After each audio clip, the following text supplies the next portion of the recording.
All right, let's dive into the unseen world of industrial safety. We're going to take a look at how some really massive, complex problems get solved with tools that are, surprisingly simple, and we'll explore the huge trade-offs that come right along with them. So, I want you to just picture this for a second. Imagine you're trying to find a tiny puncture in a bicycle tire. Easy enough, right? Now imagine that bicycle tire is actually a massive network of pipes that stretches for miles through a giant factory. How in the world do you even start to find one single tiny leak? Well, believe it or not, one of the most common ways to solve this massive problem is also one of the most basic. To hunt down that invisible leak, engineers often turn to something that is literally all around us, every single day. It's called the compressed air leak test, and at its heart, the idea is just beautifully simple. You pump a system full of pressurized air, and then you just listen. It's a super practical, really cheap way to check if something is properly sealed, especially when you're dealing with low-pressure equipment. Okay, so what does this actually look like when you're doing it? It's way less complicated than you might be thinking. It really just boils down to 3 very straightforward steps.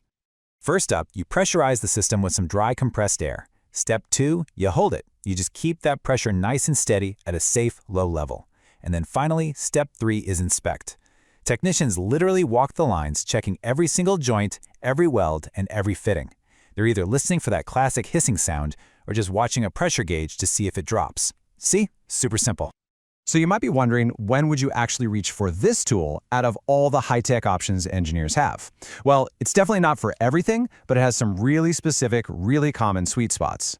You're going to find this test being used on stuff like big utility tanks or the little airlines that control pneumatic instruments, even the big ducting for the air conditioning in your office building. The common theme here, the thing that ties all these together, they are all large, low pressure, and pretty low risk systems, where one tiny leak isn't going to be a catastrophe. And this is where we get to the real heart of it. Because, like any simple tool, the compressed air test comes with a big ol' set of trade-offs. It's this constant balancing act between what's convenient and what's cautious. Just look at this slide for a second. It spells it out perfectly. The trade-off is crystal clear. All the pros are about money and convenience. Air is free. It's everywhere. But the cons? They're all about safety and precision. It's dangerous for high pressures, it can cause rust, and it's just not sensitive enough to find those really, really tiny micro leaks. Let's dig into that first limitation because it is a huge one. Compressed air stores an incredible amount of potential energy. A good way to think of it is like a tightly coiled spring. If a high-pressure system were to fail during a test, all that stored energy gets released instantly. It's not just a leak, it's an explosion. It is just way too dangerous. And what about that second big problem? Moisture. This one's a little bit sneakier. See, even so-called dry air still has tiny bits of water vapor in it. And if you keep pumping that into a metal system over time, it can cause corrosion from the inside out, damaging really expensive equipment and contaminating sensitive instruments. It's kind of a hidden danger. So, with all these risks, you might be thinking, why use it at all? Well, how do the professionals use this test safely? Just because the idea is simple doesn't mean the procedure is casual. Actually, it's far from it. There's very strict rules.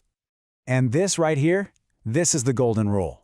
The entire test is performed inside a very narrow, very safe pressure range, usually somewhere between 2 and 7 bar. Staying inside this little safety zone is completely non-negotiable, and it's what dramatically cuts down the risk. So you see, a professional test is wrapped in all these layers of safety. It's not just about the pressure limit. You also have exclusion zones to keep people a safe distance away, properly calibrated gauges to make sure your readings are accurate, and, of course, super strict procedures for how to safely release all that pressure when the test is done. It's a simple idea, yeah, but it's executed with some serious professionalism. Which kind of leaves us with one final thought, doesn't it?